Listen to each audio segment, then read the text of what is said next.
So you're saying there If was you were no involved, corruption there at all? No. That's not what I'm Flat. saying. That's actually... No, but I want to know what you're hearing- saying. You're the leader of the country. Absolutely. You're saying no corruption? No. None? No. There were some boneheaded decisions out of a but local no office. mass corruption?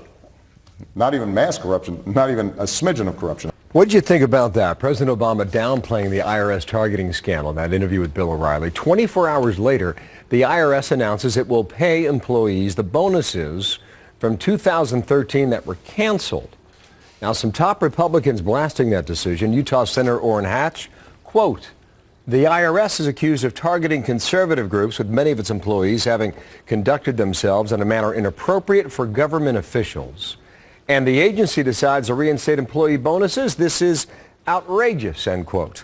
Ohio Senator Rob Portman's on the Senate Finance Committee. How are you, Senator? And good morning to you. I'm well, Bill. How are you? Let's take it a step at a time. The president said not a smidgen of corruption. What did you think about that comment, Senator? I think that's outrageous, Bill. I cannot believe that the President of the United States, in the midst of these investigations, including his own criminal investigation of this issue, is predetermining the result by saying, no problem, there's no evidence here, not even a smidgen of corruption. I mean, clearly we had targeting of groups because of their political orientation. Those groups tended to be the conservative groups.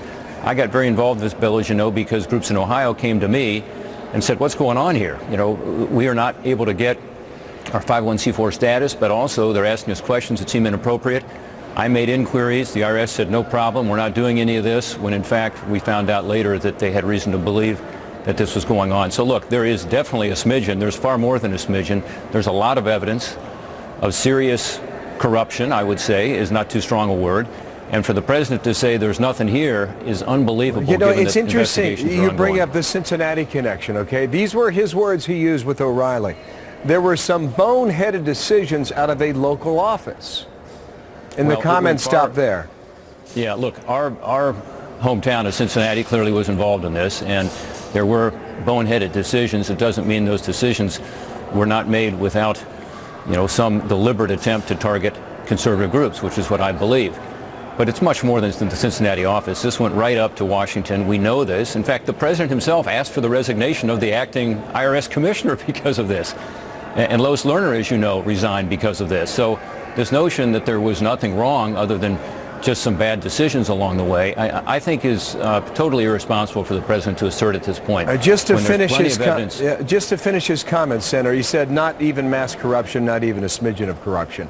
Last week, Eric Holder suggested that criminal charges are still possible. Are they? So that's not closed then, apparently. It's not closed. Now, as you know, I've been critical of the fact that they chose someone from the Civil Rights Division to investigate this. The Inspector General said that that has never happened in his 12 years. It should have been someone from the Criminal Division. Second, this person who's investigating it, as you know, is a Obama campaign contributor. So, you know, we're looking at this rather skeptically, this investigation. But, you know, let's get to the bottom of it. The Finance Committee in the Senate, in which I serve, is looking at it. The House is looking at it.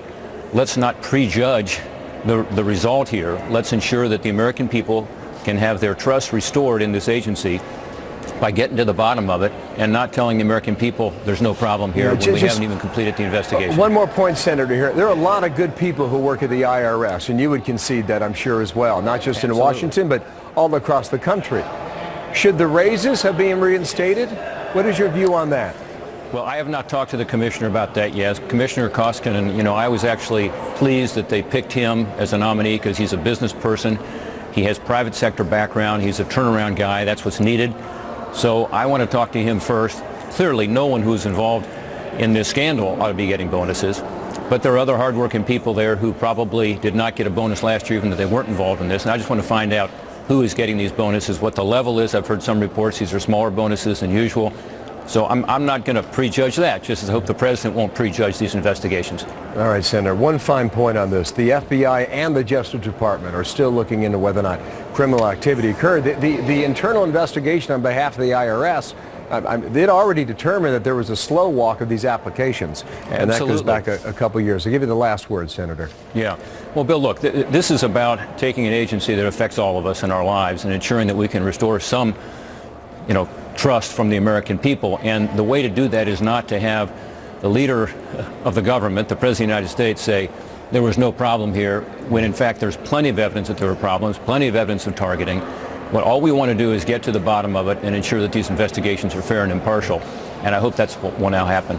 Thank you for your time. Rob Portman. Thank you, Bill. Republican from Ohio. Thank you.